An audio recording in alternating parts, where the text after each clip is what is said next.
ஆண்டவராக இயேசு கிறிஸ்துவின் நாமத்திற்கு மகிமை உண்டாகட்டும். இது நாளிலும் கூட இந்த மனமகிழ்ச்சி நாள் காலை வேளையிலே தேவ சமூகத்திலே வந்திருக்கிற தேவ பிள்ளைகள் அனைவரையும் நம்முடைய அருமை ஆண்டவர் இயேசு கிறிஸ்துவின் இனிய நாமத்திலே வாழ்த்தி வரவேற்கிறேன். இந்த நாளிலும் கூட உங்களோடு பகிர்ந்து கொள்ளும்படியாக கர்த்தர் எனக்கு கொடுத்த ஒரு அருமையான செய்தி. அந்த செய்திக்கு ஆதாரமாக நான் எடுத்துக்கொண்ட வசனம் 1 யோவான் 5வது அதிகாரத்தில் முதல் வசனம். 1 யோவான் 5வது அதிகாரம் முதல் வசனத்தில் இவ்விதமாக நாம் வாசிக்கிறோம். இயேசுவானவரே கிறிஸ்து என்று விசுவாசிக்கிற எவனும் தேவனால் பிறந்திருக்கிறான். பிறப்பித்தவரிடத்தில் அன்பு கூறுகிற எவனும் அவரால் பிறப்பிக்கப்பட்டவனிடத்திலும் அன்பு கூறுகிறான். அல்லேலூயா, ஸ்தோத்திரம். அருமையானவர்களே, இயேசுவானவரே கிறிஸ்து என்று விசுவாசிக்கிற எவனும் தேவனால் பிறந்திருக்கிறான். பிரியமானவர்களே, நம்முடைய வேத அறிவு, நம்முடைய வேத வாசிப்பு, நம்முடைய ஜெபம், நம்முடைய கிறிஸ்தவ வாழ்க்கை, விசுவாசியாகிய வாழ்க்கை, ஆலயத்திற்கு வருவது, ஆலயத்தில் தொழுது கொள்வது, இது எல்லாமே கூட நாம் ஆண்டவராகிய இயேசு அவர்தான் கிறிஸ்து என்பதை விசுவாசிக்க வேண்டும். ஆண்டவராகிய இயேசுவை கிறிஸ்து என்று விசுவாசிக்க வேண்டும். ஹல்லேலூயா. கிறிஸ்து என்று சொல்லும் பொழுது உலக இரட்சகர், அவர் உலக இரட்சகர் மாத்திரமல்ல, என் இரட்சகர் என்று விசுவாசிக்க வேண்டும். நாம் வேதத்தை அதிகமாக வாசித்திருக்கலாம், வேதத்தை குறித்து அதிகமாக நாம் புரிந்து கொண்டிருக்கலாம். நாம் ஆலயத்திலே பல விதமாக பல காரியங்களிலே நாம் ஈடுபடலாம், ஊழியத்திலே பல காரியங்களில் ஈடுபடலாம். அருமையானவர்களே, இவை எல்லாம் கூட நம்மை எதற்கு வழிநடத்த வேண்டும் என்று சொன்னால், இயேசுவானவர் கிறிஸ்து, இவர்தான் கிறிஸ்து என்று விசுவாசிக்க வேண்டும். அநேகர் இந்த உலகத்தில் இயேசுவை ஒரு தெய்வமாக, ஆண்டவராக ஏற்றுக்கொள்கிறார்கள். பல தெய்வங்களில் ஒன்றாக ஏற்றுக்கொள்கிறார்கள். ஆனால் விசுவாசிகளாகிய நாம் இயேசு ஒருவர்தான் தெய்வம் என்று நாம் விசுவாசிக்கிறோம்.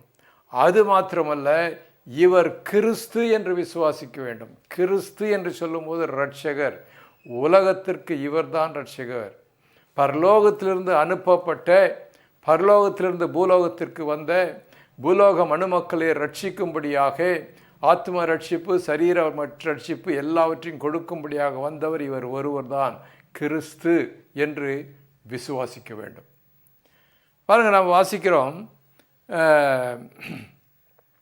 யோவான் 6வது அதிகாரம் 69வது வசனத்தில் ஆண்டவருடைய சீஷர்கள் சொன்னார்கள்.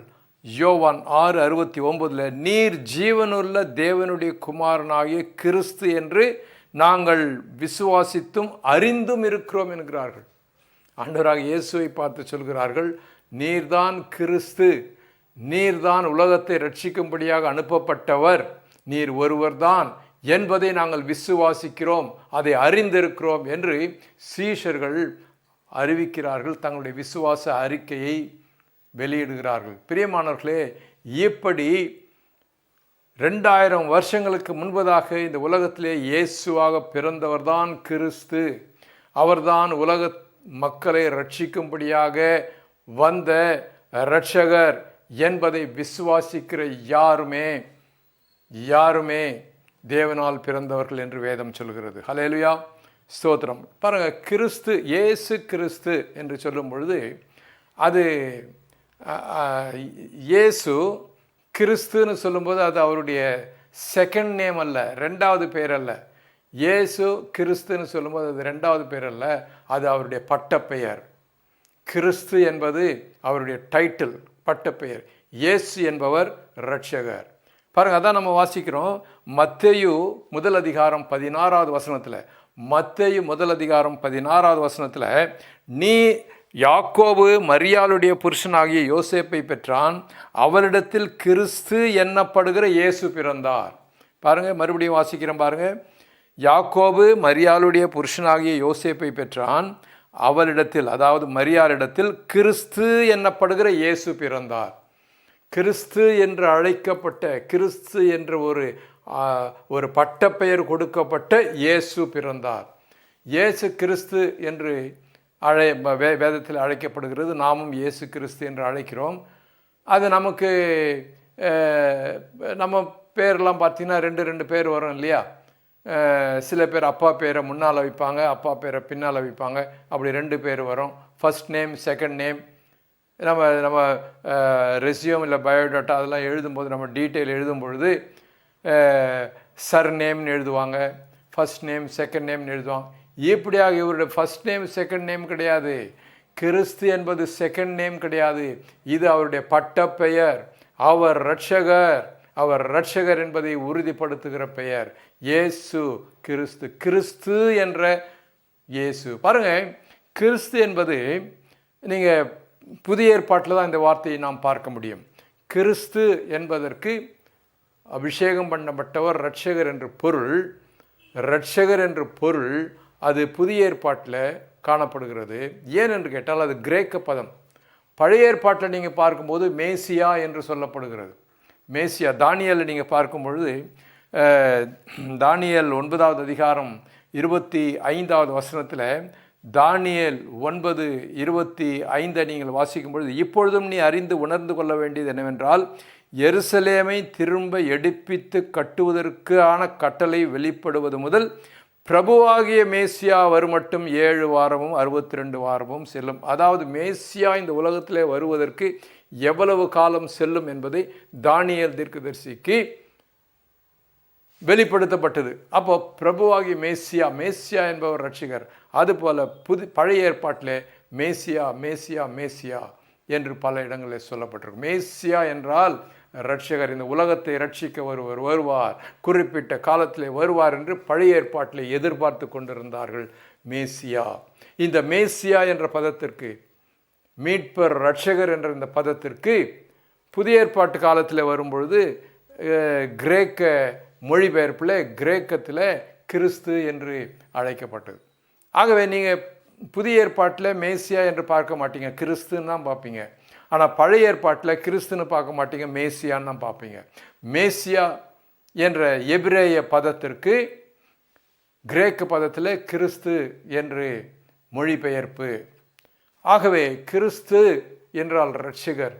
ஆகவே இயேசுவை, ஆண்டவராக இயேசுவை கிறிஸ்து என்று நான் விசுவாசிக்க, என்னுடைய இரட்சகர் என்பதை விசுவாசிக்க வேண்டும். அப்போதான் அப்படி நீங்கள் விசுவாசிக்கும் பொழுதுதான் உங்களுடைய உண்மையான கிறிஸ்துவ வாழ்க்கை ஆரம்பமாகிறது. அல்லேலூயா, ஸ்தோத்திரம். சரி, இருக்கட்டும். பிரியமானவர்களே, இயேசுவை கிறிஸ்து என்று விசுவாசிப்பதினாலே நமக்கு பல ஆசீர்வாதங்கள், பலன்கள் கிடைக்கிறது. இயேசுவை கிறிஸ்து என்று விசுவாசிப்பதினாலே கிடைக்கிற பலன்கள் என்ன என்று ஒரு சில பலன்கள் இந்த 1 யோவான் 5வது அதிகாரத்தில் சொல்லியிருக்கிற காரியத்தை உங்களோடு பகிர்ந்து கொள்ளலாம் என்று விசுவாசிக்கிறேன். முதலாவதாக என்ன சொல்கிறாரு? இவர்கள் தேவனால் பிறந்தவர்கள். இயேசுவை கிறிஸ்து என்று விசுவாசிக்கிறவன் தான் தேவனால் பிறந்தவன். தேவனால் பிறந்தவன் என்று சொல்லும் பொழுது அது என்ன அர்த்தம்? தேவனால் பிறந்தவன், அதாவது இந்த உலகத்திலே பிறந்த ஒவ்வொரு மனுஷனும் மறுபடியும் பிறக்க வேண்டும் என்று இயேசு சொன்னார். அப்போதான் அவன் ரட்சிக்கப்பட்ட. பாருங்கள்,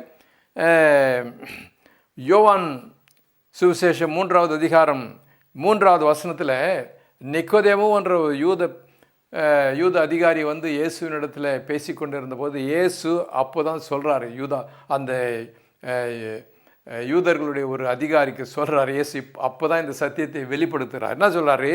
இயேசு அவனுக்கு பிரதியுத்தரமாக, ஒருவன் மறுபடியும் பிறவாவிட்டால் தேவனுடைய ராஜ்யத்தை காண மாட்டான் என்று மெய்யாகவே மெய்யாகவே உனக்கு சொல்லுகிறேன் அப்படின்னு ஒரு புதிய சத்தியத்தை அங்கே வெளிப்படுத்துகிறார். இயேசு கிறிஸ்து வெளிப்படுத்தினார் ஒரு சத்தியம். என்ன சத்தியம்? ஒரு மனுஷன் மறுபடியும் பிறக்க வேண்டும். அப்போ இவர் கேட்குறாரு, எப்படிங்க, நான் தான் அப்பா அம்மா கிட்ட பிறந்துட்டேன், எப்படி நான் மறுபடியும் பிறக்க முடியும் என்று கேட்கிறார்.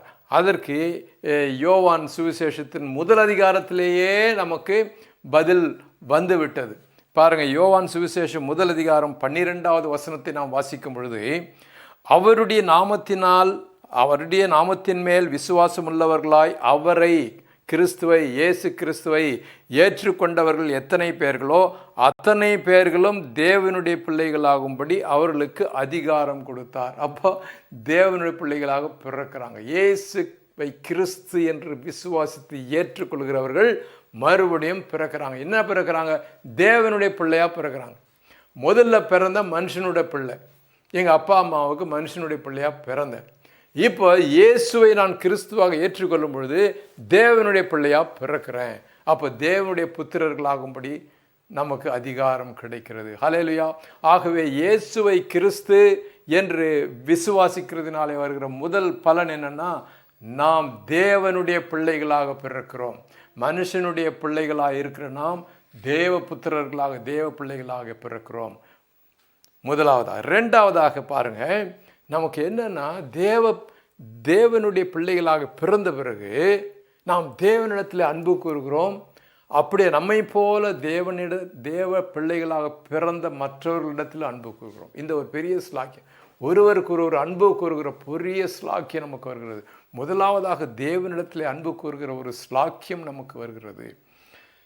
நம்மை போல தேவ பிள்ளைகளாக பிறந்தவர்களோடு நாம் அன்பு கூற நமக்கு ஒரு ஸ்லாக்கியம் உண்டாகிறது. அப்போது தேவ பிள்ளைகளாக தேவனிடத்திலே நாம் அன்பு கூறுவதனாலே அதனால் என்ன பலன் என்று சொன்னால், பழைய ஏற்பாட்டில் உபாகமத்திலே இஸ்ரவேல் மக்களுக்கே ஆண்டவர் சொன்னார். உபாகமம் 30வது அதிகாரம் 16வது வசனத்தை நாம் வாசிக்கும் பொழுது, உபாகமம் 30:16, நீ பிழைத்து பெருகும்படி நீ சுதந்திரிக்க போகிற தேசத்தில் உன் தேவனாகிய கர்த்தர் உன்னை ஆசீர்வதிக்கும்படி நீ உன் தேவனாகிய கர்த்தரில் அன்பு கூறவும், அவர் வழிகளில் நடக்கவும், அவர் கற்பனைகளை கட்டளைகளை நியாயங்களை கைக்கொள்ளவும் நான் இன்று உனக்கு கற்பிக்கிறேன். ஹல்லேலூயா.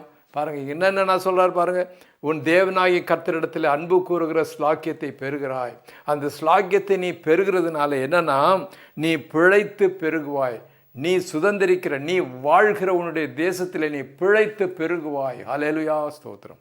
நம்முடைய தேவனிடத்தில் நாம் அன்பு கூறுவதனாலே நாம் வாழ்கிற இந்த தேசத்தில் நாம் பிழைத்து பெருகுவோம். கர்த்தர் நம்மை ஆசீர்வதிப்பார். இது ரெண்டாவது பலன். தேவனை இயேசுவை கிறிஸ்து என்று விசுவாசிக்கிறதுனாலே வருகிற ரெண்டாவது பலன். நம்மை தேவ பிள்ளைகளாக பிறப்பித்தவரிடத்திலே நாம் அன்பு கூறுகிறோம். அப்படி அவர் மேலே அன்பு கூறுவதனாலே நம்முடைய தேசம் நமக்கு பலனை கொடுக்கும். நாம் நம்முடைய தேசத்திலே பிழைத்து செழித்திருப்போம். ஹல்லேலூயா. தேவன் நம்மை ஆசீர்வதிப்பார். மூன்றாவதாக நாம் பார்க்கும் பொழுது பாருங்கள், அருமையான ஒரு காரியம் இங்கே சொல்லப்பட்டிருக்கிறது. தேவனுடைய, அதாவது 3வது வசனத்தில் கூட நம்ம வாசிக்கும் பொழுது, தேவனுடைய பிள்ளைகளை தேவனுடைய கற்பனைகளை கை கொள்ளும்படியான இந்த இடத்துல நான் பார்க்கிறோம். தேவனுடைய கற்பனைகளை கை கொள்ளும்படியான ஒரு ஸ்லாக்கியம் நமக்கு கிடைக்கிறது. 3வது ஸ்லாக்கியம் என்னென்னா, அப்படியே இந்த 1 யோவான் 5வது அதிகாரம் 1 முதல் அப்படியே நீங்கள் வாசித்து கொண்டே வரும் பொழுது ஒவ்வொரு வசனத்தில் சொல்கிறாரு. முதல் வசனத்தில் தேவ பிள்ளைகளாகிய பிறக்கிறாங்க. 2வது வசனத்தில் தேவனிடத்திலும் தேவ பிள்ளைகளிடத்தில் அன்பு கூறுகிற ஸ்லாக்கியத்தை பெறுகிறாங்க. 3வது வசனத்தில் தேவனுடைய கற்பனைகளை கை கொள்ளுகிற ஸ்லாக்கியத்தை பெறுகிறாங்க. தேவனுடைய கற்பனைகளை நாம் கை கொள்வதனாலே பாருங்கள், அவருடைய சட்ட திட்டங்களை தேவன் நமக்கு கொடுக்கிறதா. தேவ பிள்ளைகள் ஆகிட்டோம். அப்போ அவருடைய சட்ட திட்டங்கள் நமக்கு கொடுக்குறாரு. அப்போ அதை கை கொள்வதனால என்ன பலன் அப்படின்னு சொன்னால், அதை யோவான் சுவிசேஷம் 15வது அதிகாரத்தில் நான் வாசிக்கிறோம். யோவான் சுவிசேஷம் 15வது அதிகாரத்தில் 7-8 வசனத்தில், நீங்கள் என்னிலும் என் வார்த்தைகள் உங்களிலும் நிலைத்திருந்தால் நீங்கள் கேட்டுக்கொள்வது எதுவோ அது உங்களுக்கு செய்யப்படும். நீங்கள் மிகுந்த கனிகளை கொடுப்பதனால் என் பிதா மகிமைப்படுவார், எனக்கும் சீஷராக இருப்பேன். எவ்வளோ அவ்வளோ அவ்வளோ நன்மைகள் பாருங்கள். ஹல்லேலூயா. கர்த்தருடைய வார்த்தையை நாம் கை கொள்ளும் பொழுது நாம் அவரிடத்தில் கேட்கிறது, நம்ம ஜெபத்துக்கு பதில் கொடுப்பார். கேட்பது கொடுப்பார். அது மாத்திரமில்லை, நாம் பிரயோஜனம் உள்ளவர்களாக இருப்போம். சில பேரை பார்த்து தண்டம் அப்படின்றாங்க இல்லையா, அப்படி நம்ம பார்த்து யாரும் சொல்ல மாட்டாங்க. நம்ம மிகுந்த கனிகளை கொடுப்போம், மிகுந்த பிரயோஜனம் உள்ளவர்களாக இருப்போம். அது மாத்திரமில்லை, நம்முடைய ஆண்டவராக இயேசுவுக்கு உண்மையான சீஷராக இருப்போம். இவ்வளவு நன்மைகள் எப்போ வரும்? அவருடைய கட்டளைகளை நாம் கை கொள்வதனாலே. அடுத்தது ஒன்று சொல்கிறார் பாருங்க. அடுத்தது ஒன்று சொல்கிறார். 4-5 வசனங்களை நாம் பார்க்கும் பொழுது, உலகத்தை ஜெயிப்பதே அந்த விசுவாசம், நீங்கள் உலகத்தை ஜெயிப்பீர்கள் அப்படின்னு சொல்கிறாரு. உலகத்தை ஜெயிக்கிறதுனா என்னங்க? உலகத்தை ஜெயிக்கிறதுனா என்ன? உலகம் எல்லாம் நம்ம சூழ்ந்து வந்து நம்மக்கிட்ட போராடுமா? இல்லை. உலகத்தை ஜெயிப்பது என்பது முதலாவதாக நம்முடைய கெட்ட சுபாவங்களை நாம் ஜெயிப்பது, நமக்குள்ளே உருவாகிற கெட்ட சுபாவங்கள். இயேசு சொன்னார் பாருங்கள், மத்தேயு சுவிசேஷத்தில் நான் வாசிக்கும் பொழுது, மத்தேயு 15வது அதிகாரம் 19-20 வசனத்தை நான் வாசிக்கும் பொழுது, எப்படியெனில் இருதயத்திலிருந்து பொல்லாத சிந்தனைகளும் கொலை பாதகங்களும் விபச்சாரங்களும் வேசித்தனங்களும் களவுகளும் பொய் சாட்சியும் தூஷணங்களும் புறப்பட்டு வரும், இவைகளே மனுஷனை தீட்டுப்படுத்தும், இவைகளே மனுஷனை கெடுக்கும், இவைகளே மனுஷனை நரகத்துக்கு அழைத்து செல்லும் என்று இயேசு சொன்னார். உள்ளிருந்து புறப்படுகிற கெட்ட எண்ணங்கள், கெட்ட நடத்தைகள். ஆகவே இதை நாம் ஜெயிக்கணும். நமக்குள்ளிருந்து புறப்படுகிற நம்முடைய இந்த உலக சுபாவத்தை, மாம்ச சுபாவத்தை நாம் ஜெயிக்கணும். அதுதான் உலகத்தை ஜெயிக்கும். இந்த உலகத்தை யாரால் ஜெயிக்க முடியும் என்றால், இயேசுவை கிறிஸ்து என்று விசுவாசிக்கிறவன் தான் ஜெயிக்க முடியும். கிறிஸ்து என்னை ரட்சிக்கிறார். எதிலிருந்து ரட்சிக்கிறார்? என்னுடைய ஜென்ம சுபாவத்திலிருந்து என்னை ரட்சிக்கிறார். இயேசுவை கிறிஸ்து என்று விசுவாசிக்கிறவன் தன்னுடைய ஜென்ம பாவ சுபாவத்தை ஜெயிக்கிறான். அது மாத்திரமல்ல, இந்த உலகத்தில் தேவனுடைய சத்தியத்திற்கு எதிராக எத்தனையோ தர்க்கங்கள் எழும்புகிறது. இயேசு ரட்சகரா? அப்படியா இப்படியா? அவர் தேவகுமாரனா? நீங்கள்லாம் பரிசுத்தர்களா? என்று பலவிதமான தர்க்கங்கள் எழும்புகிறது. இதையெல்லாம் நாம் வேத வசனத்தை கொண்டு, பரிசுத்த ஆவியை கொண்டு, தேவனுடைய வார்த்தைகளினாலே அவற்றை நாம் ஜெயிக்கிறோம். பாருங்கள், இதை குறித்து நாம் வாசிக்கும் பொழுது 2 கொரிந்தியர் 10வது அதிகாரம் 3-5 வசனங்களை நாம் வாசிக்கும் பொழுது, 2 கொரிந்தியர் 10:3-5, நாங்கள் மாம்சத்தில் நடக்கிறவர்களாயிருந்தும் மாம்சத்தின்படி போர் செய்கிறவர் அல்ல, எங்களுடைய போராயுதங்கள் மாம்சத்திற்கு ஏற்றவைகளாய் இராமல் அரண்களை நிர்மூலமாக்குகிற தேவ பலன் உள்ளவைகளாயிருக்கிறது. அவைகளால் நாங்கள் தர்க்கங்களையும் தேவனை அறிகிற அறிவுக்கு விரோதமாய் எழும்புகிற எல்லா மேட்டிமைகளிலும் நிர்மூலமாக்கி எந்த எண்ணத்தையும் கிறிஸ்துவுக்குள் கீழ்ப்படிய சிறைப்படுத்துகிறவர்களாக இருக்கும். கிறிஸ்துவுக்குள் எல்லா விதமான தர்க்கங்களையும் கீழ்ப்படுத்துகிறோம். ஏனென்றால் இயேசுவை கிறிஸ்து என்று விசுவாசிக்கிறோம். அதனால் எல்லா விதமான தேவனுக்கு விரோதமாக எழும்புகிற எல்லா ஆர்கியூமெண்ட்ஸையும் கிறிஸ்துவினாலே நாம் சிறைப்படுத்தி நாம் அந்த தர்க்கங்களை மேற்கொள்கிறோம். ஹல்லேலூயா, ஸ்தோத்திரம். ஆகவே நாம் உலகத்தை இவ்விதமாக ஜெயிக்கிறோம். கடைசியாக பாருங்கள், இயேசுவை கிறிஸ்து என்று விசுவாசிப்பதினாலே என்ன சொல்கிறாரு? 10வது வசனம் 11வது வசனத்தை நீங்கள் பார்க்கும் பொழுது, நித்திய ஜீவனை பெற்றுக்கொள்கிறீர்கள், அந்த ஜீவன் கிறிஸ்துவிலே இருக்கிறது என்று சொல்கிறார். கிறிஸ்துவிலே அந்த ஜீவன் இருக்கிறதுனாலே இயேசுவை கிறிஸ்து என்று விசுவாசிக்கிறவன் அந்த நித்திய ஜீவனை, சாகா வரத்தை பெற்றுக்கொள்கிறான். ஹல்லேலூயா. அதுதான் யோவான் முதல்ல சொல்லிட்டார். யோவான் 3:16, தி நட்ஷல் ஆஃப் த காஸ்பல், அதாவது சுவிசேஷத்தின் ரத்தின சுருக்கம் என்று சொல்வார்கள். யோவான் 3:16, தேவன் தம்முடைய ஒரே பேரான குமாரனை விசுவாசிக்கிறவன் எவனோ அவன் கெட்டு போகாமல் நித்திய ஜீவனை அடையும்படி அவரை தந்தருளி இந்த உலகத்தின் மேலே இவ்வளவாய் அன்பு கூர்ந்தார். ஆகவே இயேசுவை கிறிஸ்து ரட்சகர், என் ரட்சகர் என்று நீங்கள் விசுவாசிப்பதினாலே நீங்கள் கெட்டு போகாமல், நரகத்துக்கு போகாமல், இந்த உலகத்தில் உங்கள் வாழ்க்கை கெட்டு போகாமல், நீங்கள் அந்த நித்திய ஜீவனை பெற்று பரலோக பாக்கியம் பெற்று இந்த உலகத்திலே நல்ல மனிதர்களாக, very good citizens, gentle citizens, சுத்தமுள்ளவர்களாக, நீதியுள்ளவர்களாக இந்த உலகத்திலே வாழ்கிற ஸ்லாக்கியத்தை நீங்கள் பெறுகிறீர்கள். கெட்ட மனுஷனாக இருக்க மாட்டீங்க. கெட்ட சுபாவங்கள், குடி, வெறி, இப்படிப்பட்ட காரியங்கள் எல்லாம் அவங்களை விட்டு அணுகாது. இவைகள் அணுகாது. நீங்கள் தேவனுடைய பிள்ளைகளாக நீங்கள் பிறந்து விட்டீர்கள். இயேசுவை கிறிஸ்து என்று விசுவாசிக்கிறதுனாலே தேவனுடைய பிள்ளைகளாக பிறந்து விட்டீர்கள். அவர் பரிசுத்தமானவராக இருக்கிறபடினாலே நீங்கள் பரிசுத்தவர்களாக மாறிவிட்டீர்கள். உங்களுடைய சுபாவத்தை முதலாக நீங்கள் ஜெயம் கொண்டு உலகத்திலே எழும்புகிற எல்லா தர்க்கங்களையும், சத்தியத்திற்கு எதிராக எழும்புகிற எல்லா தர்க்கங்களையும் கிறிஸ்துவினாலே மேற்கொள்ளுகிறீர்கள். ஹல்லேலூயா, கர்த்தருக்கு ஸ்தோத்திரம். ஆகவே இயேசுவை கிறிஸ்து என்று விசுவாசிக்கிற எவனும் தேவனால் பிறந்திருக்கிறான். நீங்கள் தேவனால் பிறந்தால் போதுமே, தேவனுடைய பிள்ளையாக இருந்தால் போதுமே, உங்களுக்கு எல்லா ஆசீர்வாதம் வருகிறதே, எல்லா நன்மைகளும் உங்கள் மேலே வருகிறதே, இந்த உலக வாழ்க்கையிலும் வருகிற உலக வாழ்க்கையிலும் எல்லா ஆசீர்வாதங்களும் உங்கள் மேலே வருகிறதே. ஆகவே எனக்கு அன்பான சகோதரி சகோதரி, 2000 வருஷங்களுக்கு முன் பிறந்த இயேசு கிறிஸ்துவை, ஆண்டவராக இயேசு கிறிஸ்துவை, கிறிஸ்து என்னுடைய இரட்சகர், உலக இரட்சகர், என்னுடைய இரட்சகர் என்று விசுவாசிங்க. அவரால் வருகிற எல்லா ஆசீர்வாதங்களையும் நன்மைகளையும் பெற்றுக்கொள்ளுங்க என்று அழைக்கிறோம். இயேசு கிறிஸ்து உங்களை ஆசீர்வதிப்பாராக. கண்களை மூடி ஜெபிப்போம். எங்கள் அன்பின் ஆண்டவரே, உம்மை ஸ்தோத்திரிக்கிறோம் கர்த்தாவே. இந்த நாளிலும் இந்த வார்த்தைகளை கேட்ட முடிய பிள்ளைகளை ஆசீர்வதியும் கர்த்தாவே. ஆண்டவரே, ஒவ்வொருவருக்கும் வேண்டிய தேவைகளை சந்தியும், பிரச்சனைகளை அப்புறப்படுத்தும், பரிசுத்தமாக்கும், நோய்களை குணமாக்கும். உம்முடைய தீவிர வருகை காயங்களை ஆயத்தப்படுத்தும். இயேசுவின் மூலம் ஜெபம் கேளும் எங்கள் நல்ல பிதாவே. ஆமேன், ஆமேன்.